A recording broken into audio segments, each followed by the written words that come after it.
This is The Real Chat, where we discuss the real. From relationships to love. To all around companionship. I'm LL. And I am Sunny. Let's get to chatting. So, you know, like I said, it should be both. But I think what a man is, and correct me if I'm wrong, a man today, I think, is still looking for a woman, a sister that can throw down. I think so too. I think, no, you're so right. I feel like men today still value women that cook. You know, they do.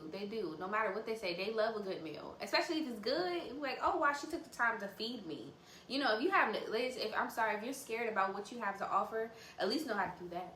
Right. At least know how to cook a good meal. You can get really far with just that.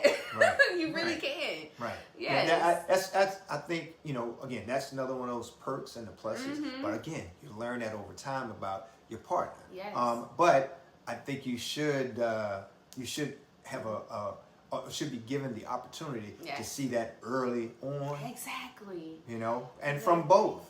Because if you're spending that time, that means there's going to be times you're waking up together, times you're falling asleep together, times you're spending time together where y'all got to eat, and it's not always going to be going out to the restaurant. And sadly, I know when we'll come to the dating scene, looking for a husband, and say just like straight out, I don't cook. And I'm just like, I hope, like, you know, hopefully they find a man that can cook, because then they'll be balanced. You know, if that man comes and says, like, I love to cook, then they have that. They have that balance. Right. You know what I'm saying? But just coming to the table and saying, I can't cook. And I don't cook.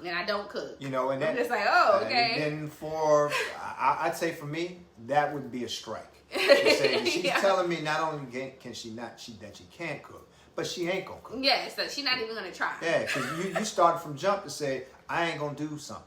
I ain't gonna, you know, whereas, and you come into a relationship and as mature individuals, and you be open.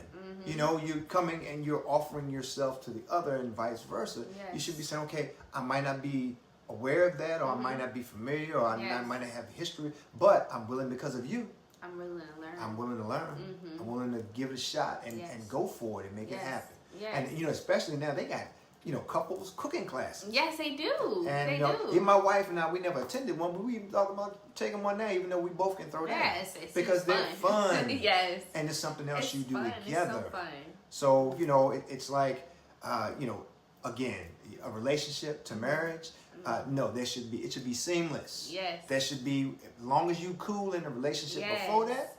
Yes. You should know what you're signing up for. Because you're literally signing up for it. You should know what you're signing up for. You're signing up for the extension of the relationship that you started from jump and that you've been happy with all of this time. Now, again, you ain't happy, then why are you progressing? Why are you getting married? Why are you getting married? That's another mistake, but we ain't going to go there. Yes. So if you're that happy to say, I want to marry this woman, she wants to marry this man, we want to start a life together in being committed, being disciplined, being determined, being together, building a life, then you're going into this marriage. It's seamless.